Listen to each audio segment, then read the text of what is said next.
Assalamualaikum warahmatullahi wabarakatuh. Hordoftootni sinaaf tube akkam jirtu nagaa keessanii. Har'a waan isiniif qabadhee dhufe yeroo tokko nuti warri YouTube channel Addisii reefu banannu YouTube linkii keenya share goona. Yeroo share gooni sana namni garaagaraa yeroo subscribe nu gochuuf jedhu sign in email password jedhee nama rakkisaa jechuudha. Kanaafuu akkaataa itti karaa salphaatiin otoo password fi email isin gaafanne namni subscribe isin gochuu danda'u isinitti agarsiisa. Kan biraa immoo akkaataa itti subscribe keessan baay'isachuu dandeessan keessumatti ijoollee Oromoo reefuu password bantina channel banattanii baay'een isin fayyada. Anaanis matu waan na fayyade irraatiin isinitti himaa jira gatii ta'eef jechuudha. Amma qaxxitaa yeroo akkaataa itti otoo email fi password hin gaafanne subscribe godhamuu danda'u isinitti agarsiisa jechuudha. Amma kam gootanii jalqaba Chrome keessa seentan Google Chrome seentanii erga Google Chrome seentanii maal jettanii barreessitu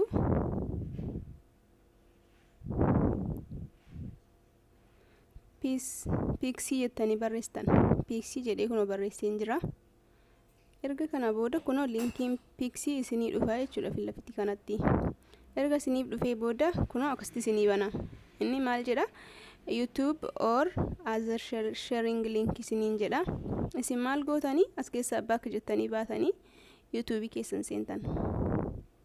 YouTube keessan erga seentanii viidiyoo keessan keessaa linkii ma tokko fuutanii copy gootanii jechuudha. Kunoo akkuma amma argaa jirtanii amma viidiyoo ma hojjedhe keessaatti tokko linkii isaa copy godheen gara pixiitti deebi'aa jechuudha. Amma fakkeenyaaf kana kunoo share gochuu linkii isaa share gochuu waan barbaade copy link jedhee kunoo copy ta'eera jechuudha. Amma erga kana booda bakka pixii dhuftanii bakka pixii erga dhuftan booda akkasitti erga caan gootanii paastii waan jettu erga dhufte kunoo akkasitti linkiin keessan isiniif ba'a jechuudha. Ergasii searchetti copy gootanii jechuudha. Amma copy isiniif ta'eera. Kunoo copy erga gootan booda copy link jedha. Egaa kana booda amma anas keessaa ba'ee Facebook seenee isinitti nan agarsiisa jechuudha. Facebook ergan seenee kunoo akkasitti Facebook seentan. Facebook erga seentan kunoo amma Facebookiin koo kana posti gochuuf yoon barbaade posti gochuufi kunoo asitti dhufeen akkasitti caan yoo gootanii bakka barreeffamaa jechuudha. Bakka barreeffamaa yeroo kunoo as akka what is your mind jettu kana dhuftanii paste isiniin jedha. Kunoo amma dhufeera jechuudha linkiin amma. Erga kana booda posti gootan. Anamma posti godhee jechuudha. Posti godheera. Kunoo posti ta'eera akkuma argaa jirtanii.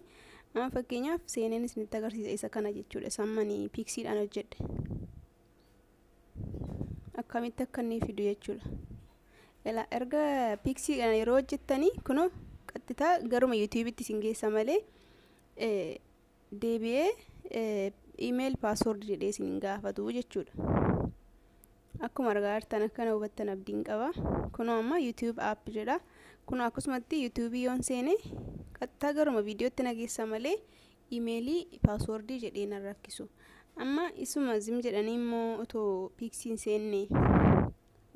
seenne asirratti kan posti godhamus isinitti agarsiisa. Sila linkii copy gabaatanii maal gootanii viidiyoo keessan kan biroo fudhattanii viidiyoo keessan isa linkii biroon fudhanne jechuudha. Isa linkii pixii sanaan hin hojjetamin fudhattan. Anamma kuni linkii sanatti hojjetamee jiru gatii ta'eef isan fudhadha. Xinnoo internetiin jeeqa. Kunoo kana search maali linkii isaa share gochuufi kunoo asumarraa copy godha ammas. Erga copy ta'e booddee gara Facebook deemtan. Gara Facebook yeroo deemtanii maal gootu kuno akkuma amma poostii gochuu barbaadan yoo ta'e as dhuftanii caan gootan.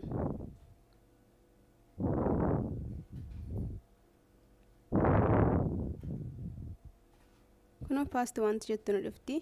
Erga kana poostii gootan. Anama kuno kana poostii godheeraa hajan otoopiksii keessan seeniin jechuudha. Amma erga sana fida kuno asna fida. Fakkeenyaaf kuno isii akkasitti isin dhufeennaan dirqama maal isin gaafata sign in jedha.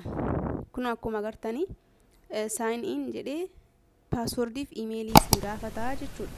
Inni amma ammoo isin gaafatu sirriitti yoo na hubachaa jirtan ta'e inni amma isin gaafatu. Inni amma piksiitiin hojjedhee isin gaafatu. Meerri inni amma kuno isammaa seenee isin agarsiisuuf yoon jedhee sanama poostii godhee jechuudha.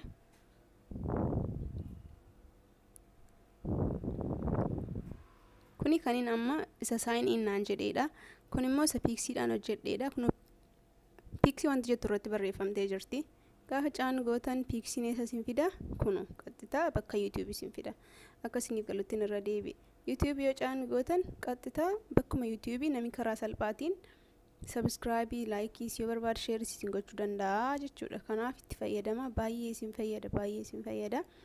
Amma kana xumureerra warri Addisii reefuu channel banattanii akka kuufaa jechuudha. Nama reefuu Addisiin banadhe. Garuu amma sanatti immoo waan inni irraa hubadhe isinitti agarsiisumaaf hin jedhe.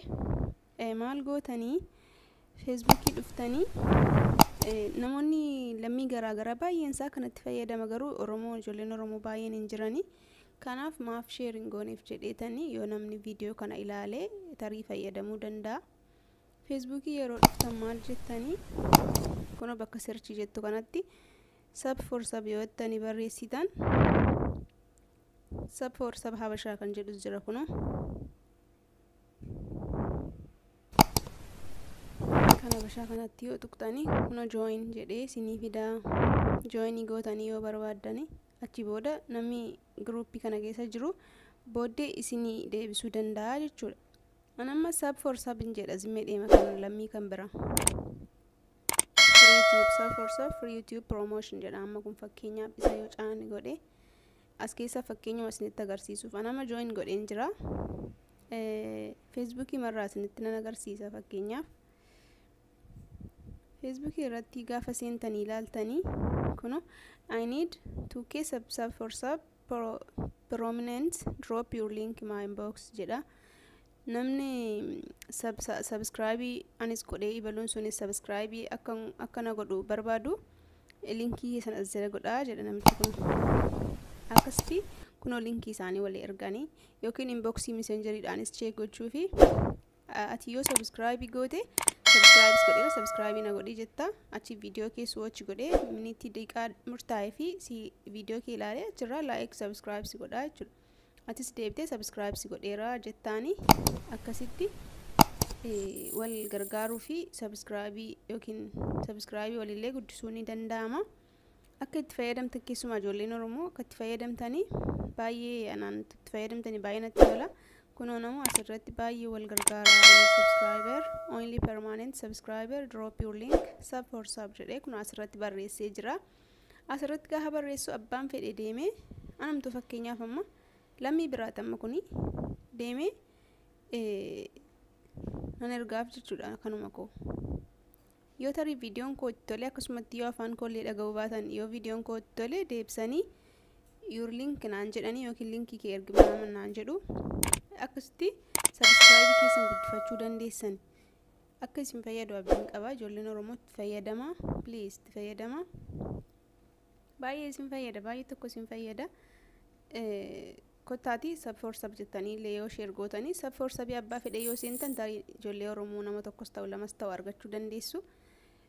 Ana waan aggaxameef isinii jechaatti jira. Kottaatti fayyadama. Namatti tola yoo itti fayyadamtanii ijoollee Oromootiif dhaamsa koodha. Kan inni har'a isiniif qabadhee dhufe kana fakkaata.